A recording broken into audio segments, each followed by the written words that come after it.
بسم اللہ الرحمن الرحیم وصلی اللہ علی النبی الکریم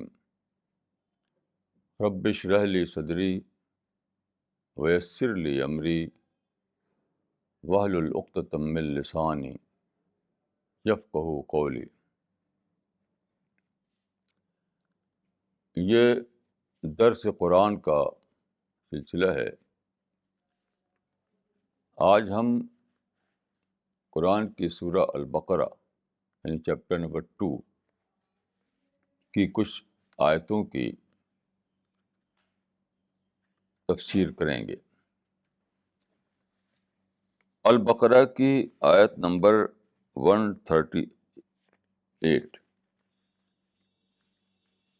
سورہ البقرہ کی آیت نمبر 138 میں کہا گیا ہے، یعنی اہل ایمان کو خطاب کرتے ہوئے، وہ لوگ جو مانتے ہیں قرآن کو اور خدا کو اور رسول کو، تو ان کو ایڈریس کرتے ہوئے کہا گیا ہے کہ صبغۃ اللہ ومن احسن من اللہ صبغہ،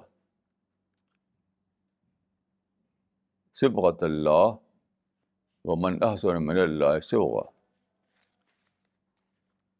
یعنی اللہ کے رنگ کو، اللہ کے رنگ میں اپنے آپ کو رنگ لو، اور اللہ کے رنگ سے زیادہ اچھا کون رنگ ہے؟ یہ ایک مثال کے انداز میں بہت بڑی بات کہی گئی، ان رنگ کے مثال میں۔ دیکھیے، میں اس کو واضح کرنے کے لیے، دیکھیے یہ میرے ہاتھ میں پانی کا ایک گلاس ہے، پانی کا ایک گلاس ہے۔ اس پانی میں اگر آپ پتھر کے کچھ ٹکڑے ڈال دیں تو پتھر الگ رہے گا اور پانی الگ رہے گا۔ پتھر اور پانی دونوں مل کر ایک نہیں بنیں گے۔ لیکن اگر آپ اس پانی میں رنگ ڈال دیں، رنگ کا پاؤڈر ڈال دیں، تو جو رنگ ہوگا اسی رنگ میں سارا پانی رنگ جائے گا۔ جیسے ریڈ کلر اگر آپ ڈالیں تو سارا پانی ریڈ ہو جائے گا۔ یہ ہے اللہ کے رنگ میں اپنے کو رنگو، یعنی اللہ پر ایمان لانا اس طرح ہوتا ہے کہ آدمی کہتا ہے کہ اشہد ان لا الہ الا اللہ واشہد ان محمدا عبدہ ورسولہ۔ آدمی جب اس طرح سے بولتا ہے تو اس کو کہتے ہیں ایمان لانا۔ لیکن ایمان لانے کی دو صورتیں ہیں۔ ایک یہ کہ منہ سے ہم نے بول دیا، لپ سروس کے طور پر ہم نے کہہ دیا اشہد ان لا الہ الا اللہ واشہد ان محمدا عبدہ ورسولہ، لیکن ہمارا یہ کہنا ہمارے وجود میں داخل نہیں ہوا۔ ہمارا مائنڈ، ہمارا دل، ہماری روح جیسی پہلے تھی ویسے ہی باقی رہی۔ اس کا معنی یہ ہوئے کہ یہ ایسا ہی ہے جیسے کہ ہم نے اپنے گلاس کے پانی میں پتھر کے ٹکڑے ڈال دیے یا کچھ لکھے ہوئے لیٹرز ڈال دیے۔ کوئی لکھے ہوئے لیٹرز ہوں، اس میں آپ ڈال دیں گلاس کے پانی میں، تو ظاہر ہے کہ لیٹر الگ ہوگا اور پانی الگ ہوگا۔ لیکن اگر آپ پانی میں کلر ڈال دیں تو کلر اور پانی دونوں مل کر ایک ہو جائیں گے۔ تو یہاں جو فرمایا کہ جب تم کلمہ کو اپنی زبان سے ادا کر کے اسلام کا اقرار کرتے ہو تو یہ ایسا ہونا چاہیے جیسے کہ تم نے اپنی ہستی میں، اپنے وجود میں خدا کا رنگ ڈال لیا. اب تمہارا پورا وجود، تمہاری پوری زندگی اللہ کے رنگ میں رنگ جانا چاہیے. اس کا مطلب کیا ہے؟ ہماری سوچ اللہ والی سوچ بن جائے. یعنی اس کو ایک لفظ میں کہہ سکتے ہیں گاڈ اورینٹڈ لائف. تو ہماری سوچ اللہ والی سوچ بن جائے، ہمارا بول، ہماری اسپیچ گاڈ اورینٹڈ اسپیچ بن جائے، ہمارا کریکٹر گاڈ اورینٹڈ کریکٹر بن جائے، ہمارا بیہیویئر گاڈ اورینٹڈ بیہیویئر بن جائے. اسی طرح ہماری ڈیلنگ، ہماری ایکٹیویٹیز، ہر چیز میں خدا کا رنگ آ جائے. خدا کا رنگ آنے کا مطلب کیا ہے؟ خدا ہمارا سب سے بڑا کنسرن بن جائے. ہمارا سپریم کنسرن جو ہے وہ خدا ہو. یعنی خدا سے ڈرنا، خدا سے محبت کرنا، خدا کے راستے پر بھرپور طریقے سے چلنا، ہر معاملے میں یہ سوچنا کہ کون سا طریقہ خدا کی مرضی کے مطابق ہے اور کون سا طریقہ خدا کی مرضی کے خلاف ہے. یہ ہے اللہ کے رنگ میں رنگنا. تو فرمایا کہ اللہ کے رنگ میں اپنے کو رنگ لو. اور اس سے اچھا رنگ کون سا ہے؟ ظاہر ہے کہ اگر آدمی کسی اور رنگ میں اپنے کو رنگے تو وہ تو اس دنیا میں انوانٹیڈ ہوگا. خدا کی دنیا میں، خدا کی دنیا میں وہ انوانٹیڈ ہوگا. خدا کی دنیا میں خدا ہی والی چیز وانٹیڈ ہو سکتی ہے. تو خدا کے رنگ میں رنگنے کا مطلب یہ ہے خدا کو اپنا سب سے بڑا کنسرن بنانا، گاڈ اورینٹڈ لائف کا طریقہ اختیار کرنا، رات میں اور دن میں، کھلے میں اور چھپے میں، انڈیویجول لائف میں اور پبلک لائف میں، ہر جگہ ہمارا طریقہ وہ ہو جو خدا نے بتا دیا ہے قرآن میں اور اپنے پیغمبر کے ذریعے. ساری باتیں قرآن میں موجود ہیں. پیغمبر نے ساری باتوں کو کھول کھول کر بتا دیا ہے اور یہ سب کچھ آج بھی محفوظ ہے پوری طریقے سے. تو صرف کلمہ پڑھنا یہ کافی نہیں ہے. کلمہ پڑھنا تو سچ پوچھے تو اسٹارٹنگ پوائنٹ ہے، وہاں سے اسلامک لائف شروع ہوتی ہے. اگر آدمی کلمہ ہی نہ پڑھے تو گویا کہ اس نے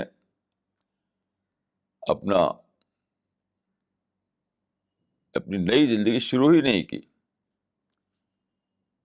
باقی اس کے بعد یہ پوری زندگی اسی پر ڈھالنا ہے اور مرتے دم تک ڈھالنا ہے. یہ صحیح ہے کہ آدمی سے غلطی ہوتی ہے.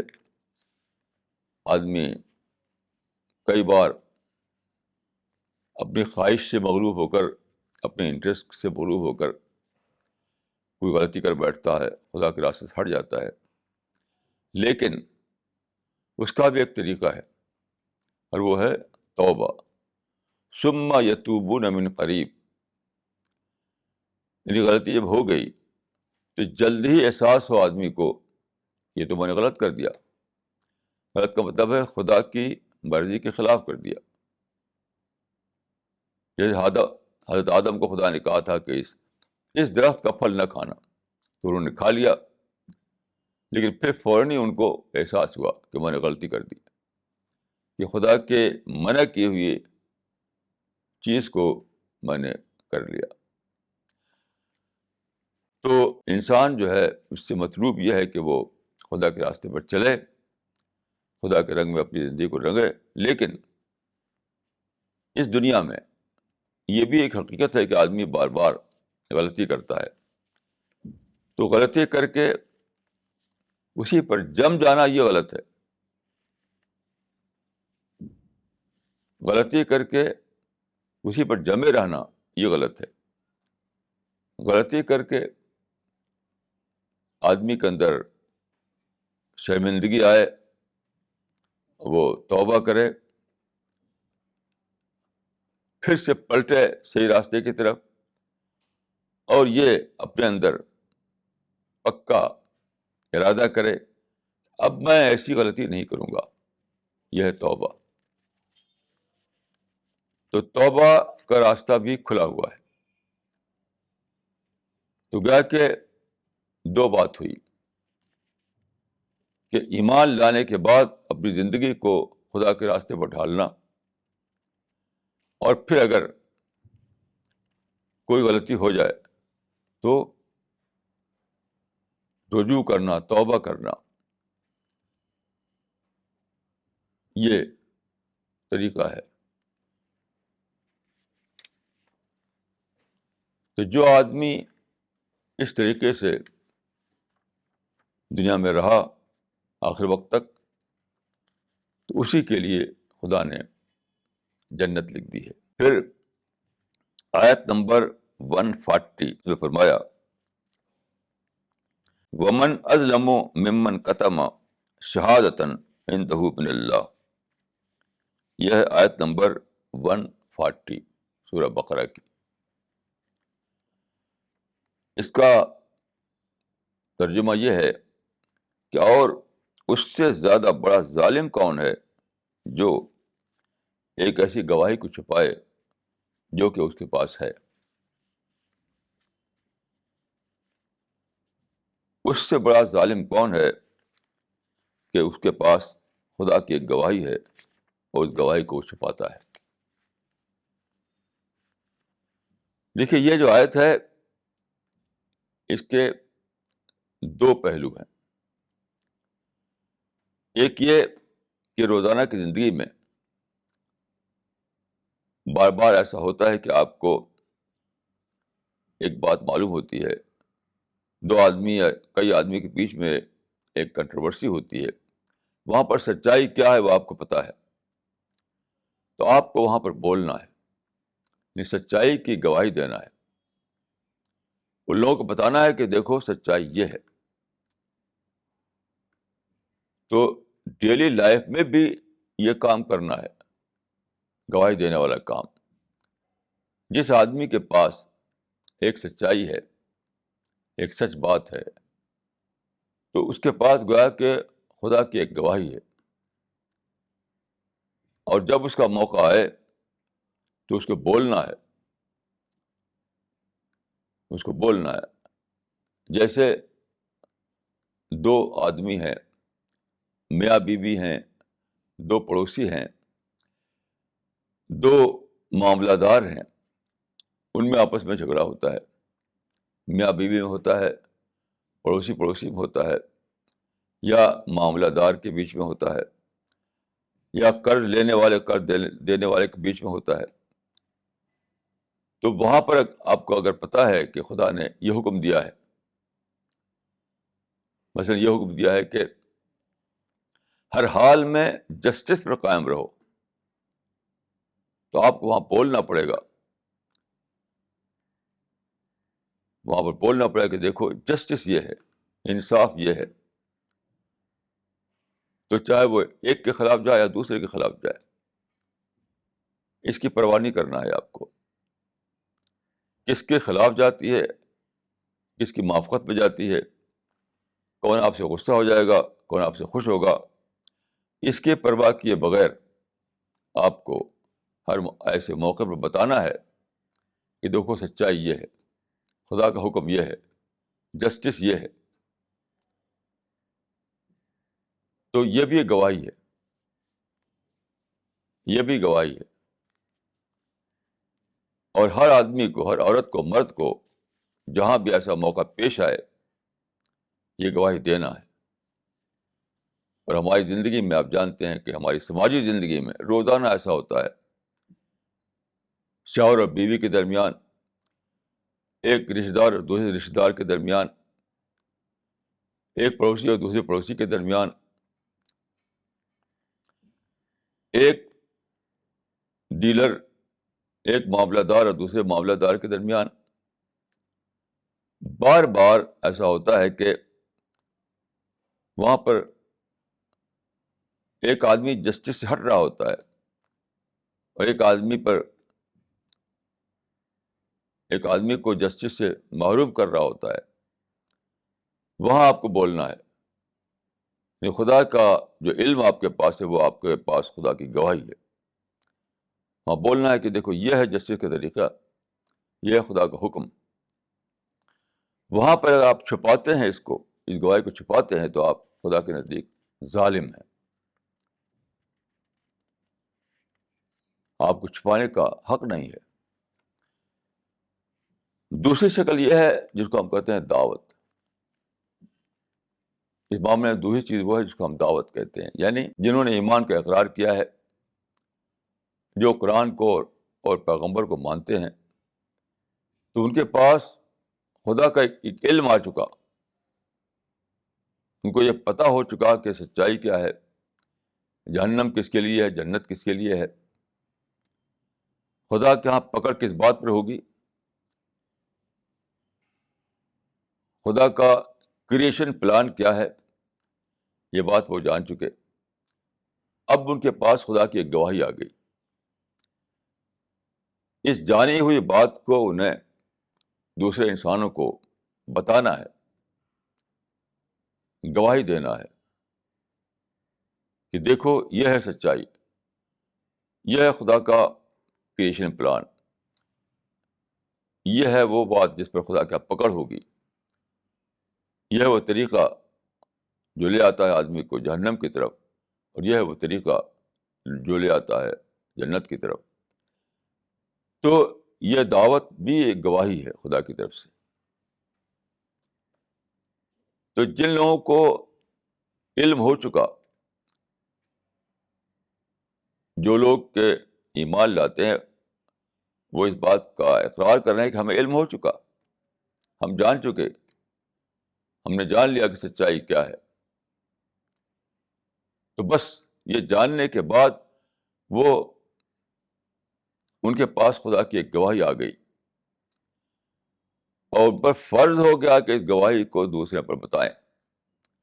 اگر وہ چھپاتے ہیں تو وہ ظالم ہیں. یعنی جو لوگ اس بات کو جان چکے کہ خدا کے صراط مستقیم سے ہٹنا اپنے آپ کو جہنم کی طرف لے آنا ہے، اور خدا کے صراط مستقیم پر چلنا یا اپنا آپ کو جنت کی طرف لے آنا ہے، یہ بات جو لوگ جان چکے، تو انہیں بہرحال خدا کا گواہ بننا ہے کہ یہ بات دوسروں تک پہنچانا ہے. اگر وہ اسے نہیں پہنچاتے تو گویا کہ وہ اس کو چھپا رہے ہیں. اگر وہ اگر وہ اس بات کو، اس میسج کو دوسروں تک نہیں پہنچاتے تو وہ خدا کی گواہی کو چھپا رہے ہیں. اور خدا کی گواہی کو چھپانا اپنے آپ کو ظالم بنانا ہے خدا کی نظر میں. تو فرمایا کہ ومن اظلم ممن کتم شہادۃ عنده من اللہ، اس سے بڑا ظالم اور کون ہے جس کے پاس خدا کی ایک گواہی ہو اور وہ اس کو چھپائے، یعنی موقع پر اس کو نہ بولے، موقع پر وہ نہ بتائے. تو دو موقع اس کے لیے آتے ہیں. ایک تو روزانہ کی زندگی میں، روزانہ کے معاملات میں آپ کو سچائی کو بولنا پڑتا ہے، سچائی کا گواہ بن کر کھڑا ہونا پڑتا ہے، چاہے کوئی خوش ہو کوئی ناخوش ہو. اسی طرح سے دعوتی ذمہ داری ہے، وہ بھی خدا کی گواہی ہے. آپ کو دنیا کے سامنے کھڑا ہو کر بتانا ہے کہ خدا کے صراط مستقیم کیا ہے. کہ دنیا میں انسان کو آزادی ملی ہے، آزادی انسان کا رائٹ نہیں ہے. آزادی انسان کو انعام کے طور پر نہیں ملی ہے. یہ آزادی ٹیسٹ کے لیے. ٹیسٹ. یہ دنیا میں جو کچھ ملا ہے وہ سب ٹیسٹ پیپر ہے. سب ٹیسٹ پیپر ہے. تو آپ کو دنیا کو بتانا ہے کہ تم ٹیسٹنگ گراؤنڈ میں ہو. ہر چیز چاہے غریبی ہو یا امیری، پاور لیس ہو آدمی یا اس کو پاور ملا ہوا ہو، ہر حال میں وہ ٹیسٹ پر ہے. اور اسی ٹیسٹ پر اس کی ایٹرنل لائف کا فیصلہ ہوگا. تو یہ بات بتانا ہے. اور جو لوگ اس بات کو جانتے ہوں اور پھر بھی نہ بتائیں، وہ خدا کی نظر میں گواہی کو چھپانے کا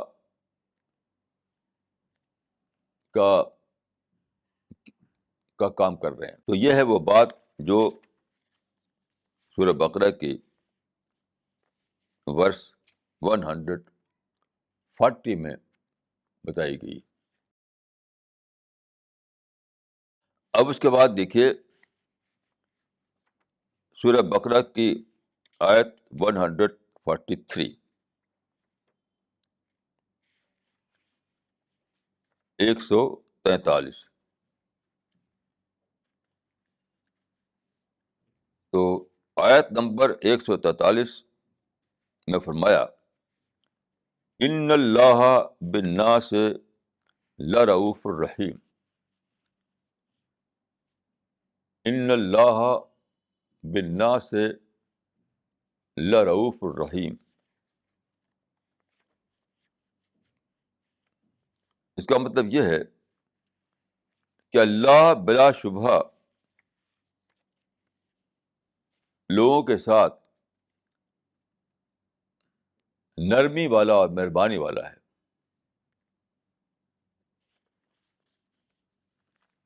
اللہ لوگوں کے ساتھ نرمی کا اور مہربانی کا سلوک کرتا ہے، اس میں کوئی شک نہیں ہے. اس کا مطلب کیا ہے؟ اس کا مطلب یہ ہے کہ دنیا میں اگر آپ اپنے کو کسی مصیبت میں پائیں، کوئی بات آپ کی بگڑ جائے، تو یہ مت سمجھیے کہ خدا نے آپ کے ساتھ کوئی غلط معاملہ کیا ہے، کوئی دشمنی کا معاملہ کیا ہے. وہ بھی کسی نہ کسی پہلو سے آپ کے لیے اچھا ہوگا. ایک چیز جس کو آپ خود اچھا سمجھتے ہو، ضروری نہیں کہ انجام کے اعتبار سے بھی وہ اچھی ہو آپ کے لیے. تو خدا انجام کو دیکھ کر کے فیصلہ کرتا ہے. اس وجہ سے بہت زیادہ تعلیم دی گئی ہے کہ آدمی صبر اور شکر کے ساتھ دنیا میں رہے. صبر اور شکر کے ساتھ دنیا میں رہے. کیونکہ اگر وہ ایسا کرے گا تو اس کو خدا کی اور رحمتیں ملیں گی. اس کے اندر حقیقت پسندی آئے گی. وہ اپنے آپ کو نگیٹیوٹی سے بچا کر پازیٹیو تھنکنگ پر قائم رکھے گا. یہ فائدہ ہوگا. پھر آخرت کے اعتبار سے بھی یہی بات ہے کہ آخرت کے اعتبار سے خدا انسان کے ساتھ سختی نہیں کرتا. خدا ہمیشہ انسان کی نیت کو دیکھتا ہے.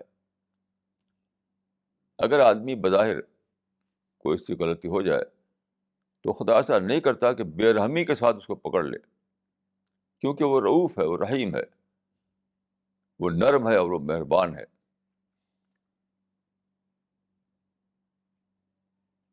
لیکن جہاں تک نیت کی بات ہے، نیت کے معاملے میں انسان کو کوئی چھوٹ نہیں دی جائے گی. خارجی عمل جو ہے اس میں تو چھوٹ دیا سکتی ہے کہ کچھ کمپلشن آ گیا, کوئی ایسی وجہ آ گئی اس کی وجہ سے آدمی کوئی غلط بات کر دی اس نے. لیکن جہاں تک نیت کی بات ہے تو نیت کے لیے کیا کمپلشن ہے؟ تو نیت کا مطلب کیا ہے؟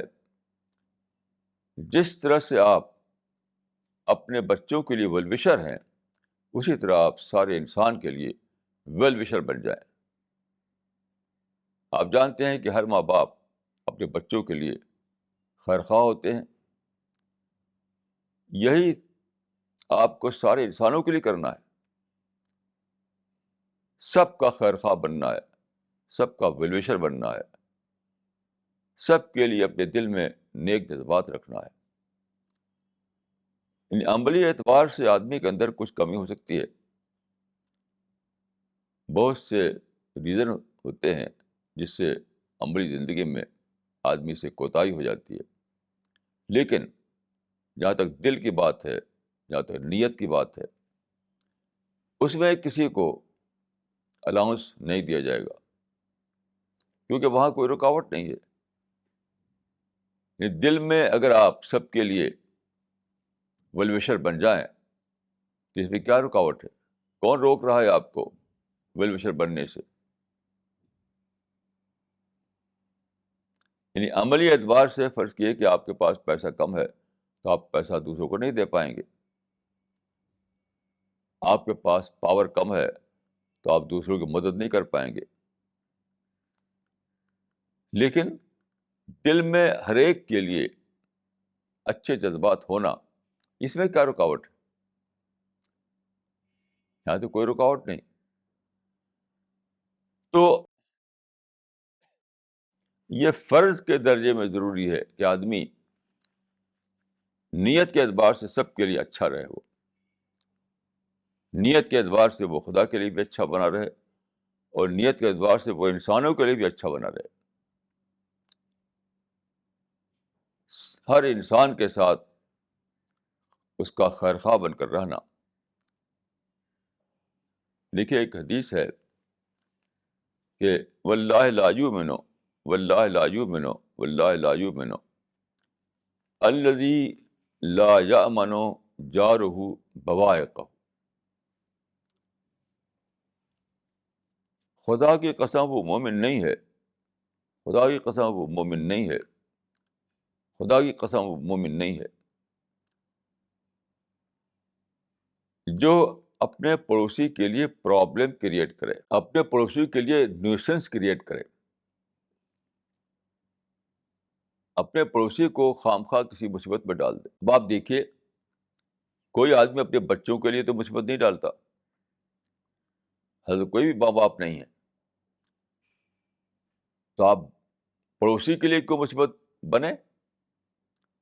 اگر کوئی آدمی اپنے بچوں کے لیے مصیبت نہیں بنتا تو اس کو چاہیے کہ وہ اپنے پڑوسی کے لیے مصیبت نہ بنے.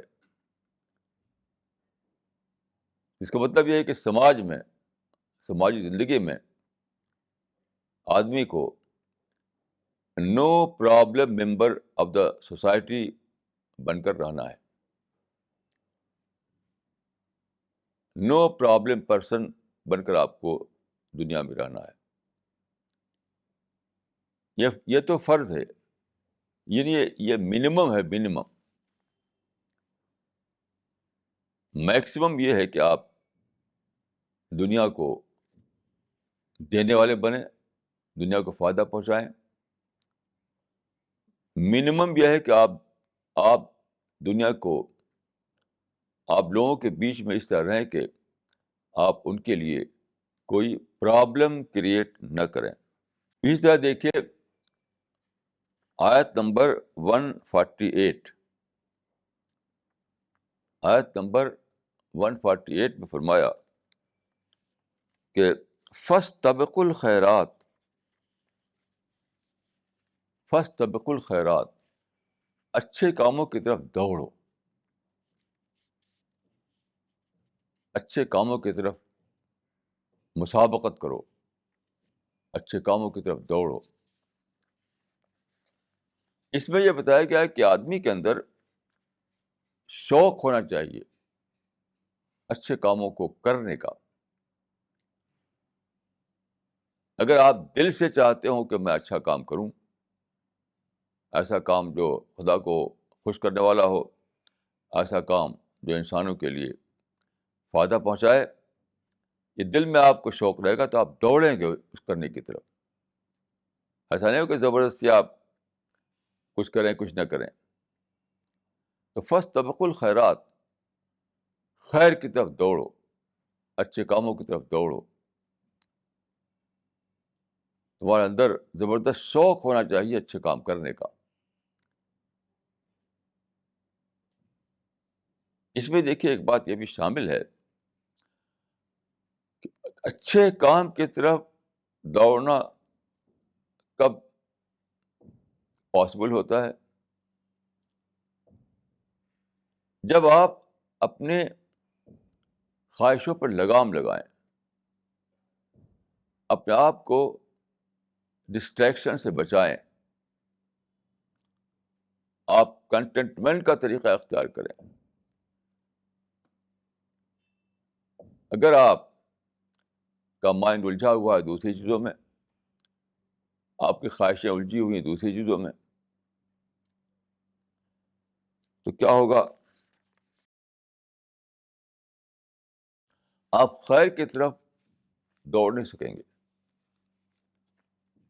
بہت سی چیزوں سے آدمی کو اپنے آپ کو کاٹنا پڑتا ہے، بہت چیزوں سے آدمی کو اپنے آپ کو دور کرنا پڑتا ہے، تب جا کر وہ خیر کی طرف بڑھتا ہے. اگر دیکھیں تو آدمی زیادہ تر بے فائدہ کام میں لگا رہتا ہے، گاسپ میں، آؤٹنگ میں، شاپنگ میں، پارٹیوں میں، شادیوں کے دھوم دھام میں، اور گھروں کی نمائش میں. یہ وہ چیزیں جو آدمی کی حقیقی ضرورت نہیں ہے، وہ نیڈ نہیں ہے. زیادہ وقت آدمی اپنا اسی میں لگاتا ہے. تو اگر آدمی اس طرح سے زندگی گزار رہا ہو تو خیرات کی طرف، خیر کی طرف دوڑو. کیسے حاصل؟ خیر کی طرف دوڑنے کے لیے اس پر شوق ہوگا، نہ اس کے اندر وہ دل ہوگا، نہ اس پر ٹائم ہوگا، کچھ بھی نہیں ہوگا.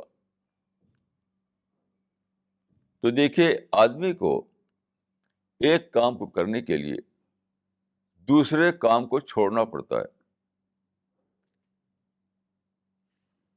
آدمی کو ایک کام کو کرنے کے لیے دوسرے کام کو چھوڑنا پڑتا ہے.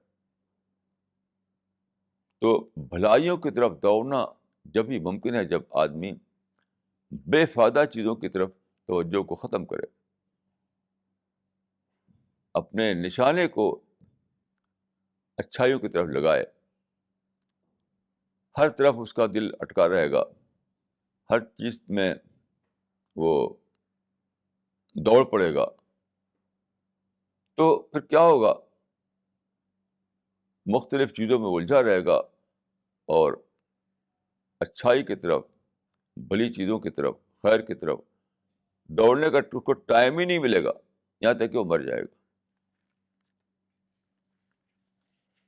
تو دوڑو بھلائیوں کی طرف کا مطلب یہ ہے کہ دوسری چیزوں کی طرف دوڑ چھوڑو تاکہ تم بھلائیوں کی طرف دوڑ سکو. یہ جو آیت ہے، اس آیت میں جو فرمایا کہ دوڑو بھلائیوں کی طرف، اس میں یہ چیز اپنے آپ شامل ہے کہ جو چیزیں کمتر درجے کی ہیں، جو چیزیں بے فائدہ ہیں، جو چیزیں تمہاری آخرت کے لیے کام آنے والی نہیں ہیں، اس میں اپنی دوڑ کو ختم کرو تاکہ تم بھلائیوں کی طرف دوڑ سکو. تو یہ آپ سمجھ لیجیے اچھی طریقے سے کہ انسان کا معاملہ یہ ہے کہ اگر وہ ایک کام کو کرنا چاہتا ہے تو اس کو دوسرے کاموں کو چھوڑنا پڑے گا. تبھی ایسا ہوگا کہ اس کی وہ اپنا حصہ ادا کر سکے بھلائیوں کے کام میں.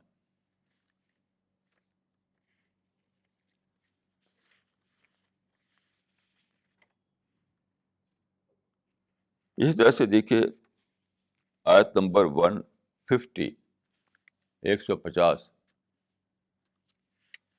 سورہ بقرہ کی آیت نمبر 150 میں فرمایا فلا تخشوہم واخشونی، فلا تخشوہم واخشونی، تم نہ ڈرو ان سے بلکہ ڈرو مجھ سے. تم لوگوں سے نہ ڈرو بلکہ مجھ سے ڈرو. فلا تخشوہم واخشونی. یہ آیت جو ہے بتاتی ہے کہ ہر وقت آدمی ڈرنے کا مطلب یہ ہے کہ کسی اور کو اپنا آدمی کنسرن بنائے، کسی اور کے چشم ابرو کو دیکھے، کسی اور کا لحاظ کر کے کوئی کام کرے، یہ مطلب ہے. تو ہر وقت آدمی کو کیا کرنا پڑتا ہے؟ سماج کا لحاظ، بیوی بچوں کا لحاظ، یہ بات کہ میں لوگوں کی نظر میں اچھا بنا رہوں، اس کا لحاظ، اسی میں رہتا ہے وہ یہاں تک کہ وہ خدا کے کام کو نہیں کر پاتا. تو فرمایا کہ لوگوں سے نہ ڈرو، مجھ سے ڈرو. کیوں؟ اصل معاملہ تو خدا سے پیش آنے والا ہے.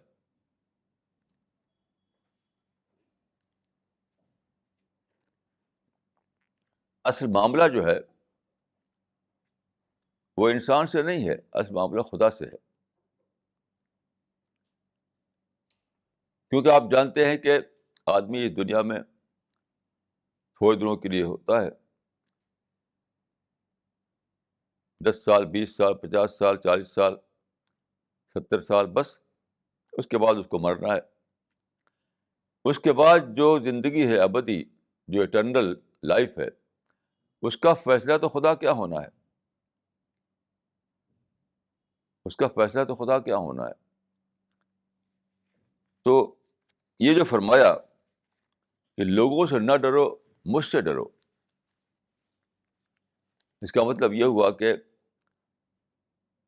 تھوڑے دن کی زندگی میں جن چیزوں سے تم کو سابقہ پیش آتا ہے، جن لوگوں کے درمیان تم رہتے ہو، ان کا لحاظ کر کے، ان سے ڈر کر یا ان کی پرواہ کر کے آج کی زندگی کو درست کرنے کی کوشش کرنا، یہ بہت بڑی بھول ہے. کیوں؟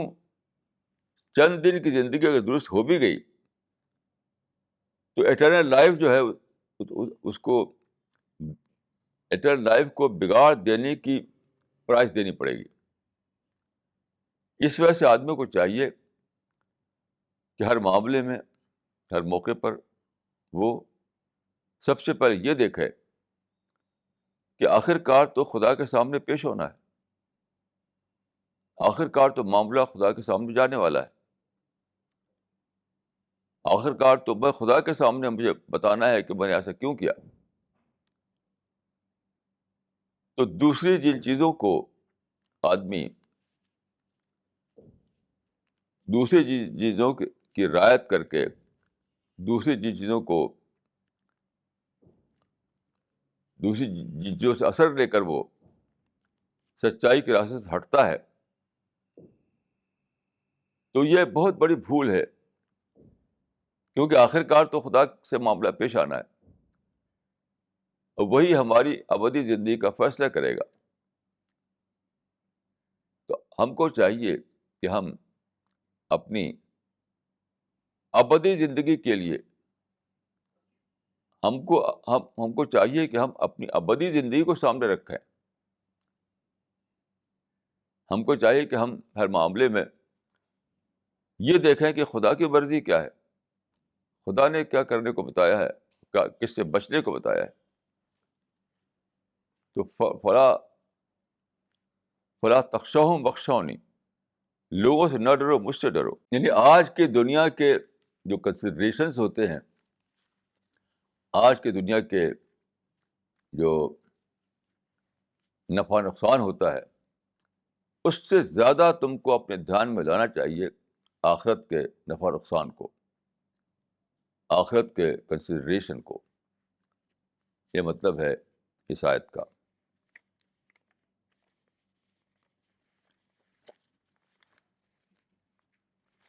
پھر دیکھیے آیت نمبر 155. آیت نمبر 155 یہ ہے وَلَنَبْلُوَنَّكُمْ بِشَيْءٍ مِّنَ الْخَوْفِ وَالْجُوعِ وَنَقْصٍ مِّنَ الْأَمْوَالِ وَالْأَنفُسِ وَالثَّمَرَاتِ وَبَشِّرِ الصَّابِرِينَ الَّذِينَ إِذَا أَصَابَتْهُمْ مُصِيبَةٌ قَالُوا إِنَّا لِلَّهِ وَإِنَّا إِلَيْهِ راجعون. یہ سورہ بقرہ کی آیت ہے. اس کا مطلب یہ ہے کہ اللہ تعالیٰ فرماتے ہیں ہم ضرور آزمائیں گے تم کو، ہم ضرور آزمائیں گے تم کو. کس طرح؟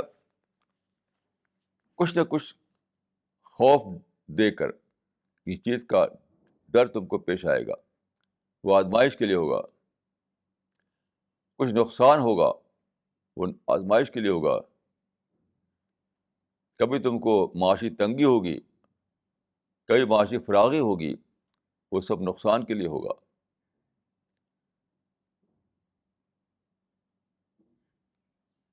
تو طرح طرح کے نقصان پیش آئیں گے. یہ کیوں ہوگا؟ یہ ہوگا ابتلا کے لیے، یعنی آزمائش کے لیے. تو فرمایا کہ وبشر الصابرین، اور خوشخبری ہے صبر کرنے والوں کے لیے.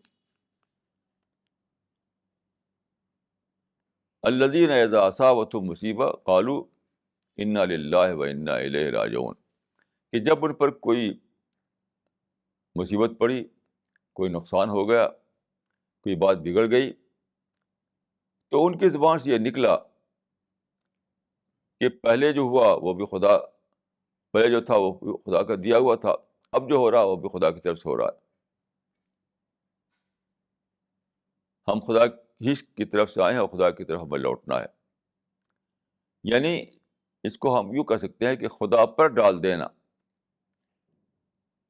جو کچھ پیش آیا اس کو آپ نے خدا پر ڈال دیا. ایک ایک اپنے اوپر لینا. کوئی نقصان ہو گیا تو آپ اسی پر پریشان ہو رہے ہیں بہت زیادہ، یعنی اس میں اتنا زیادہ اپنے کو پریشان کر رہے ہیں کہ آپ کا بلڈ پریشر بڑھ گیا، آپ ڈائبٹک ہو گئے، طرح طرح کی بیماری لگ گئی آپ کو، ٹینشن ہو گیا آپ کو. تو یہ نہ کر کے آدمی کو چاہیے کہ وہ خدا کے کھانے میں ڈال دے. تو جب نقصان کو آدمی سمجھے آزمائش، اس کو ٹیسٹ سمجھے، تو اس کو خدا کے کھانے میں ڈالے گا. اور اگر وہ بھولا ہوا ہو اس بات سے کہ یہ سب کچھ خدا کی طرف سے ہوتا ہے، تو کیا ہوگا؟ اپنے اوپر لے گا. جب اپنے اوپر لے گا تو کیا ہوگا؟ ٹینشن، اسٹریس، مایوسی، یہاں تک کہ کچھ لوگ خودکشی کر لیتے ہیں، سوسائڈ کر لیتے ہیں. تو فرمایا کہ دنیا کا جو نظام بنا ہے، دنیا کا جو نظام ہے وہ اس طرح سے ہے، کیونکہ دنیا بنی ہے ٹیسٹ کے لیے، کیونکہ دنیا دارالامتحان ہے، تو یہاں بہرحال یہ ہوگا کہ کبھی نقصان ہوگا، کبھی کوئی بات بگڑ جائے گی. اس طرح کی باتیں ضرور پیش آئیں گی، اور یہ سب کیا ہوگا؟ ٹیسٹ کے لیے ہوگا. تو اس کو اگر آدمی ٹیسٹ کے طور پر لے تو خدا کے کھانے میں ڈال دے گا، کیونکہ وہ خدا کی طرف سے ہوا. جو ہوا اس لیے ہوا کہ خدا نے ایسے ہی چاہا، ٹیسٹ کے لیے. جو ہوا وہ اس لیے ہوا کہ خدا نے ایسے ہی چاہا، ٹیسٹ کے لیے. ہمارا اس میں کوئی اختیار نہیں تھا کہ ہم اس کو بدل دیں. تو جب آدمی یہ سمجھے گا کہ جو کچھ ہوا وہ خدا کی طرف سے ہوا، تو اس کو خدا کے کھانے میں ڈال دے گا. اسی کا نام ہے صبر. اسی کا نام ہے صبر. صبر دراصل حقیقت پسندی کا دوسرا نام ہے. صبر دراصل حقیقت پسندی کا دوسرا نام ہے. صبر دراصل ریئلسٹک اپروچ کا دوسرا نام ہے. کیونکہ جس چیز کا فیصلہ خدا کی طرف سے آ رہا ہو تو ہم اگر اس پر ٹینشن لیں تو اس سے کیا فائدہ؟ جس چیز کا فیصلہ خدا کی طرف سے آ رہا ہے ہم اس کو بدل نہیں سکتے. ہم بدل نہیں سکتے اس کو. ہمیں تو اس کو ایکسیپٹ ہی کرنا ہے. کوئی دوسرا چوائس ہمارے لیے نہیں ہے. اس لیے میں کہتا ہوں کہ صبر دراصل حقیقت پسندی کا دوسرا نام ہے. صبر دراصل ریئلسٹک اپروچ کا دوسرا نام ہے. صبر مینس ریئلزم. تو کتنا بڑا سولس ہے آدمی کے لیے, کتنا بڑا سکون کا ذریعہ ہے آدمی کے لیے کہ یہ مان لے کہ جو کچھ ہو رہا ہے وہ خدا کے کریشن پلان کے مطابق ہو رہا ہے. اور یہ کہ اگر یہ نہ ہو تو ٹیسٹ کیسے ہوگا؟ آدمی کو ڈفرینٹ سچویشن میں اگر نہ ڈالا جائے پھر ٹیسٹ کیسے ہو سکتا ہے؟ ٹیسٹ ہو نہیں سکتا ہے. اللہ تعالیٰ کو یہ دیکھنا ہے کہ آدمی نے ڈفرینٹ سچویشن میں کیا رسپانس دیا. یعنی غریبی میں وہ تھا تو کیا رسپانس دیا اس نے. اس کے پاس دولت تھی تب اس نے کیا رسپانس دیا. وہ خوش تھا تب اس نے کیا رسپانس دیا. وہ غصے میں تھا تب اس نے کیا رسپانس دیا. اس کی سب بات بنی ہوئی تھی تب اس نے کیا رسپانس دیا. اس کی کچھ بات بگڑ گئی تب اس نے کیا رسپانس دیا. تو سارا جو یہ معاملہ ہے وہ رسپانس پر ڈپینڈ کرتا ہے. خدا کے فرشتے یہی کام کر رہے ہیں. ڈفرینٹ سچویشن میں آدمی نے کیا رسپانس دیا اسی کو خدا کے فرشتے ریکارڈ کر رہے ہیں. اسی کو خدا کے فرشتے ریکارڈ کر رہے ہیں. اگر اس کا رسپانس پازیٹیو رسپانس ہو, اس کا رسپانس بالکل رائٹ رسپانس ہو, اس کا رسپانس وہ ہو جو خدا کے نزدیک درست رسپانس ہے, تب اس کے لیے پیراڈائز ہے. اگر اس کا رسپانس غلط ہو, اس کا رسپانس نگیٹو ہو, تو پھر اسی کے لیے جہنم ہے. تو سب کچھ ڈپینڈ کرتا ہے رسپانس پر. اور جب رسپانس پر ڈپینڈ کرتا ہے تو یہ بالکل ضروری ہے, مسٹ ہے کہ آدمی کو ڈفرینٹ سچویشن میں ڈالا جائے. کوئی ایک ہی سچویشن میں اگر ہوگا آدمی تو کیسے پتہ چلے گا کہ اس کا رسپانس کیا تھا؟ ہر صورت میں اس کا رسپانس دیکھنا ہے. غصے میں بھی, خوشی میں بھی, امیری میں بھی, غریبی میں بھی, طاقت میں بھی, کمزوری میں بھی. تو جب آدمی یہ پروو کر دے کہ ہر سچویشن میں اس کا رسپانس صحیح رسپانس تھا, تب اس کے لیے جنت کا فیصلہ کیا جاتا ہے. اسی طرح دیکھیے سورہ بقرہ کی آیت نمبر 165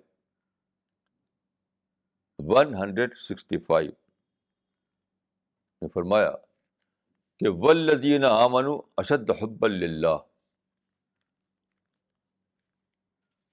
والذین آمنوا اشد حبا للہ. یہ گویا ایک کرائیٹیرین بتایا ان لوگوں کا جو ایمان لاتے ہیں, جو اپنے آپ کو مومن کہتے ہیں, ان کا کرائٹیرین. والذین آمنوا اشد حبا للہ، اور جو ایمان والے ہیں وہ سب سے زیادہ محبت کرتے ہیں خدا سے.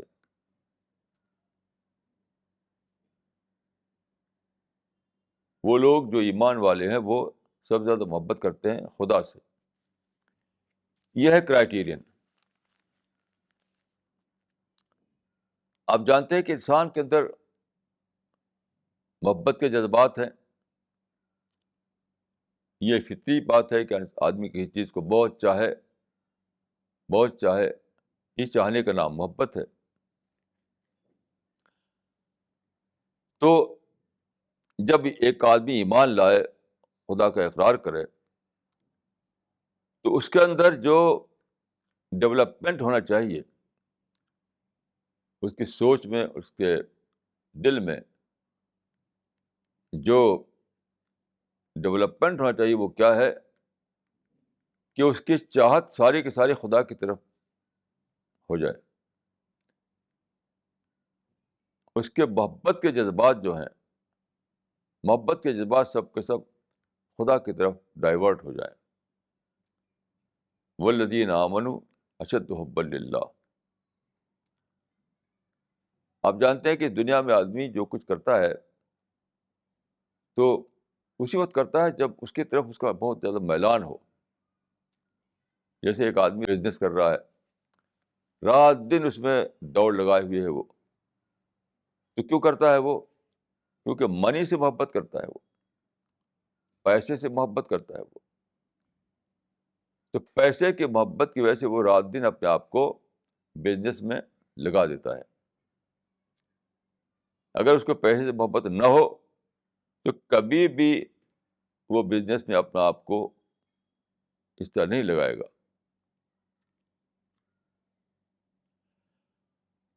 تو محبت ہی آدمی کو کرواتی ہے کوئی بڑا کام.